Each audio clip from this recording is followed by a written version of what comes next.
Hello everyone, I am Meenu. तो चलिए शुरू करते हैं। क्यों हम फिर मिल गए का पहला एपिसोड। नफरत की लपटों में कैद है दिल। चारों ओर फैली तो आग की लपटें थी, पर यह दिल नफरत की लपटों में झुलस गया। काले आसमान में चांद बेहद खूबसूरती के साथ चमक रहा था। शहर से थोड़ी ही दूर एक सुनसान सड़क पर चारों ओर घने घने पेड़ लगे थे, मानो कि यह कोई जंगल हो। रात के समय में इस जंगल से एक पीले रंग की रोशनी अलग ही चमक रही थी।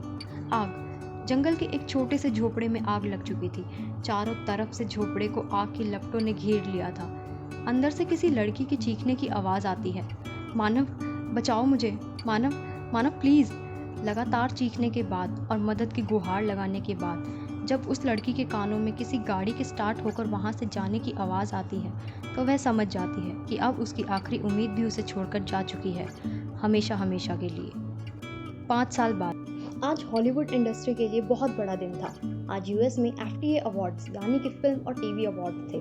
सारी डांस परफॉर्मेंस हो चुकी है। लगभग 2 घंटे से यह अवार्ड शो चले जा रहा था और अब बारी थी आखिरी अवार्ड की, जिस अवार्ड की अहमियत सबसे ज़्यादा की जाती है, the best actress award. Host ने इंग्लिश में अनाउंस किया, लेडीज एंड जेंटलमैन, फाइनली आज की शाम का इंतज़ार खत्म होता है। So the best actress award goes to one and only Alia. Please put your hands together and welcome Miss Alia. Back stage से एक लड़की बाहर निकलकर स्टेज की ओर आती है। उस लड़की ने एक सीक्वेंस गोल्डन कलर का गाउन पहना हुआ था, बालों का एक खूबसूरत बन और मुंह पर हैवी मेकअप। सबसे ज़्यादा अट्रैक्टिव चीज़ थी उसकी आंखें, जो कि हेज़ल ब्राउन कलर की थी।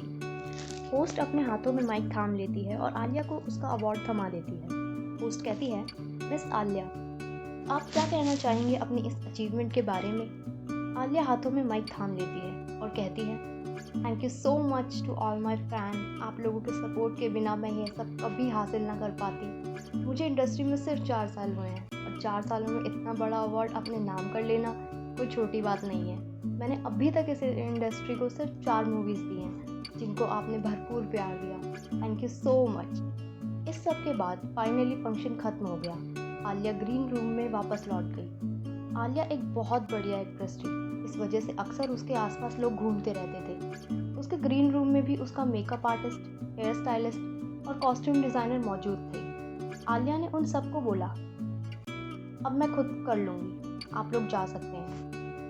उन लोगों ने भी ज़्यादा बहस नहीं करी और चुपचाप कमरे से निकल गए, क्योंकि वो सब भी बहुत थक चुके थे। आलिया ने अपने हाथ में एक वाइट वाइप पकड़ा और अपने चेहरे पर बहुत आराम से और कोमलता के साथ रखा। थोड़ी ही देर में आलिया ने अपना मेकअप उतारना शुरू किया। आलिया की आंखों से अपने आप आंसू आ गए। आलिया का पूरा वाइप खून से लथपथ था। शीशे में उसके गालों पर जला हुआ निशान साफ तौर से देखा जा सकता था। आज 5 साल हो गए थे, पर आलिया फिर भी उस हादसे को नहीं भुला पाई थी। जिस इंसान के लिए उसने अपना सब कुछ छोड़ा था, उस इंसान ने आखिर में उसे एक जलते हुए झोपड़े में छोड़ दिया। क्या यह चीज़ कभी भी भूली जा सकती थी? आलिया अपने आशिक से बदला लेने के लिए तैयार थी, लेकिन अभी उसे सही समय का इंतजार था। आलिया ने अपना मेकअप उतारा और उसके बाद अपने चेहरे को एक स्कार्फ से ढक गई। वो चुपचाप पीछे के दरवाजे से अपनी गाड़ी में बैठकर घर की ओर निकल गई। आज पूर्णिमा की रात थी। आसमान में पूरा चांद था, लेकिन आलिया को ऐसे दृश्य से नफरत थी। वो अपने घर पहुंची और उसके बाद एक ब्लैक कलर के नाइटी गाउन में बिना कुछ बोले चुपचाप अपने सोफे के ऊपर लेट गई। मुंबई में बारिश का हाल बेहाल था। आलिया पूरी तरीके से भीग चुकी थी। तभी एक इंसान आता है और आलिया को अपना कोट उड़ा देता है। आलिया जी, आप गाड़ी में बैठ जाइए, आप भीगोगे नहीं, वो इंसान एक प्यार भरी आवाज़ में कहता है। बारिश के मौसम में भुट्टा खाने का मज़ा ही अलग था। आलिया को तो बहुत पसंद था। यह बात वो इंसान भी जानता था। वो इंसान आलिया के लिए गाड़ी से उतरकर बारिश में भीग पास वाली दुकान से एक भुट्टा लेकर आता है। आलिया जी, खा लीजिए, वो प्यार से आलिया को कहता है। आलिया उसके मुंह पर एक चांटा लगा देती है। मेरे पीछे मत पड़ो, मुझे तुमसे शादी नहीं करनी। पता नहीं क्यों मेरे घर वाले मेरे पीछे पड़ गए। मैं जिससे प्यार करती हूँ उसके पास गाड़ी है, बंगला है, पैसे हैं। हर दूसरे दिन वो किसी नई कंट्री के अंदर घूम रहा होता है। कुछ भी कर लो, तुमसे तो मैं शादी नहीं करूँगी। अगले ही पल आलिया की आंखों के सामने वो जलती हुई झोपड़ी आ जाती है और यह था आलिया का वो बुरा सपना जिसे वो हर दूसरे दिन देखती थी। उसकी एक ऐसी गलती जिससे सिर्फ उसकी ही नहीं बल्कि 2 परिवारों की ज़िंदगी 5 साल पहले पूरे तरीके से बर्बाद हो गई। दोनों परिवारों में ऐसी फूट पड़ी कि लोग एक दूसरे की जान पर उतारू हो गए। आलिया की ज़िंदगी का एक काला सच जिससे वो हर पल भागती थी। वो अपनी गलती नहीं मानना चाहती थी, वो बस अपने गुनाहों से भागती थी, बस भागना।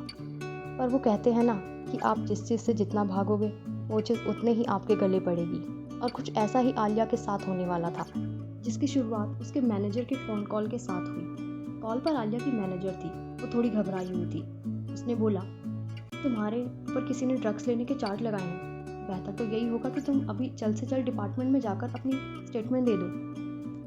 मैं नहीं जा सकती, आलिया ने तुरंत बोल दिया। क्या? तुम्हें पता भी है तुम क्या कह रही हो? और तुम क्यों नहीं जाना चाहती? आलिया के मैनेजर ने पूछा। क्योंकि अगर मैं गई तो उन्हें सब पता लग जाएगा, आलिया ने बोला। तुम कहना क्या चाहती हो? क्या पता लग जाएगा? मैनेजर ने गुस्सा होते हुए आलिया से पूछा। आलिया ने बोला, उन्हें पता लग जाएगा कि मैं सच में ड्रग्स लेती हूँ, और अगर उन्हें यह पता लग गया कि मैं अपना खुद का एक ड्रग्स रैकेट चलाती हूँ, तो तुम्हें क्या लगता है वो मुझे जाने देंगे? मेरी सारी ड्रग्स की फैक्ट्रियाँ बंद हो जाएगी। हमने आलिया को जैसे परखा वो वैसी तो थी ही नहीं। आलिया असलियत में जैसी थी वैसा तो आलिया को कभी किसी ने जाना ही नहीं। क्या नफरत की आग ने आलिया को पूरी तरीके से बदल कर रख दिया था? कौन था वो इंसान जो अक्सर आलिया के सपनों में आया करता था? क्या थी वो एक गलती जिसकी वजह से आलिया ने अपनी ही नहीं बल्कि दो परिवारों की ज़िंदगी पूरी तरीके से तहस नहस कर दी थी? जानने के लिए सुनिए क्यों हम फिर मिल गए के आने वाले एपिसोड्स। Thank you.